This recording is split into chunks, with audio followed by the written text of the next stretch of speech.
Welcome to Beacon English Podcast. Today we are doing a deep dive into something that honestly feels more valuable than any single subject: how we actually use our time. We've gone through a ton of resources on smart learning and efficiency, and our goal here is to pull out some strategies you can use, right away. It's such a critical topic. I mean, time is the one thing we can't get more of. Yeah. And so many of us feel like we're constantly fighting to control it. Exactly. So yeah, the idea is to help you move from that feeling of just being completely overwhelmed to making small, consistent progress. Our mission then is to find those simple, really actionable tips to stop. Well, to stop what feels like wasting time. But before we get to the solutions, I think we need to define the problem. What do the sources say wasting time actually is? That's a great question because it's not just the obvious things, like watching TV for 8 hours. Right. The sources really emphasize that the real waste is in the lack of intention. It's when you use time for something that isn't really helping you, or worse, it's contributing to what's called decision fatigue. Okay, so it's less about what you're doing and more about why you're doing it, the lack of purpose. Precisely. That endless, aimless scrolling on your phone. That's a perfect example. It's an instant reward loop that gives you nothing back. But there's a more subtle kind of waste, what you could call micro-waste. Micro-waste, what's that? It's the 3 minutes you lose just thinking about what you should study, or the 5 seconds you spend clicking on an app, forgetting why you even opened it and then clicking back. That friction, that time you spend deciding instead of doing. That's where the real productivity drain is. That's it. We have to get control of those little moments that just seem to vanish. That makes so much sense. So to fight that uncertainty, we need some kind of structure.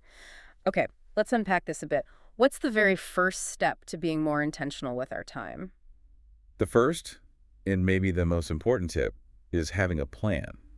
But, and this is the key part, and it has to be a small plan, intentionally small. Why small? I mean, most people think productivity is about these huge, detailed to-do lists and big goals. Isn't a small plan?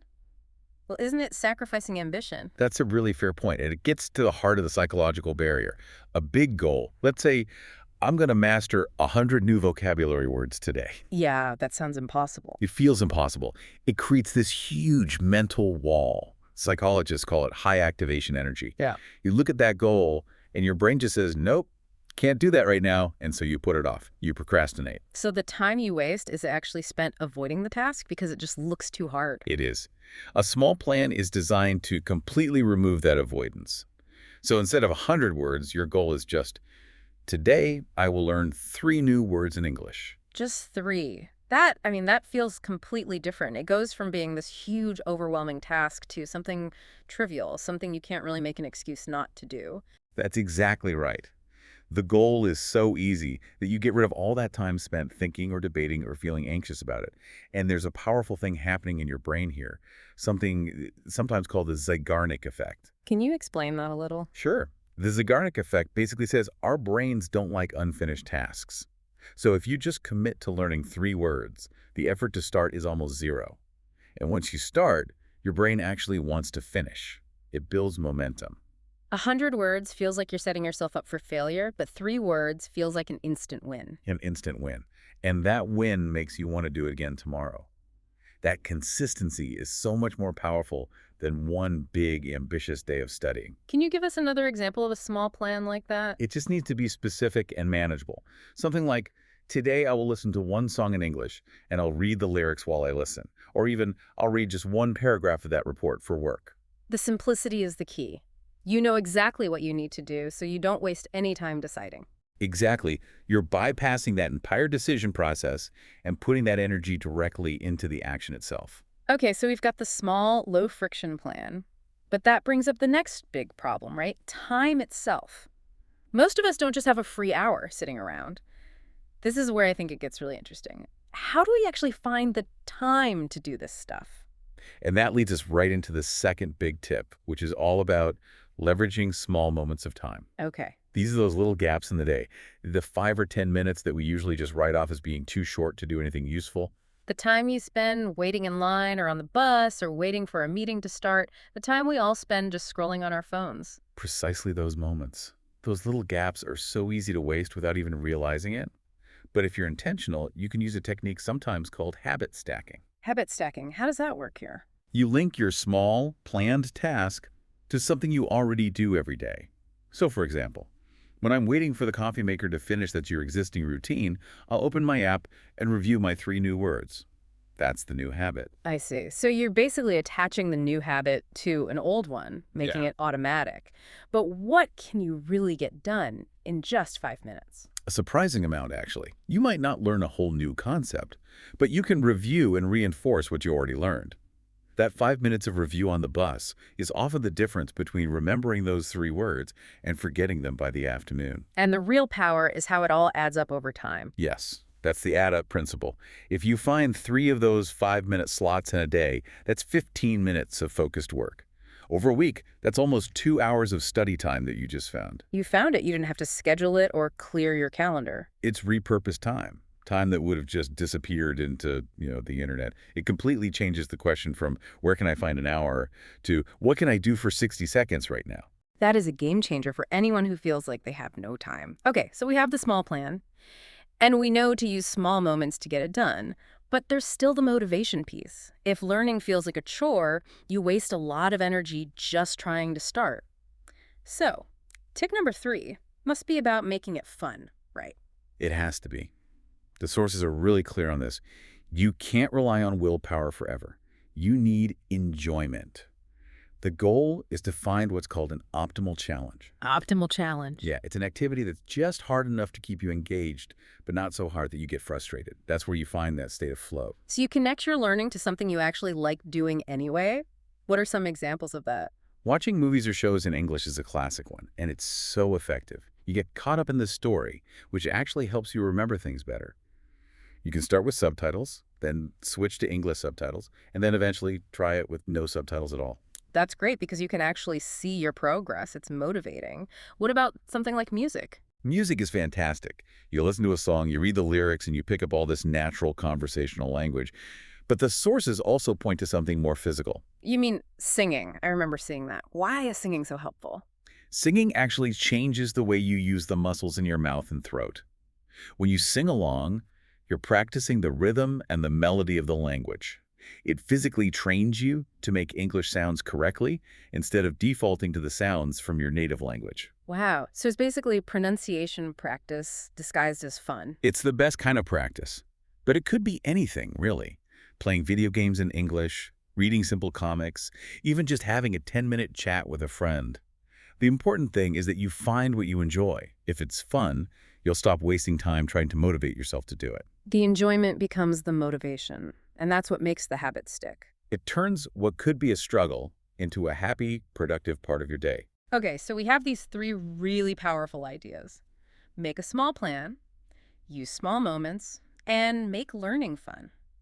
If we zoom out a little, these aren't just tips for learning English, are they? These feel like rules for a better life. They absolutely are. This framework of being intentional, of removing friction, of finding these little opportunities, it's universal. You can apply it to almost any part of your life. So let's try that.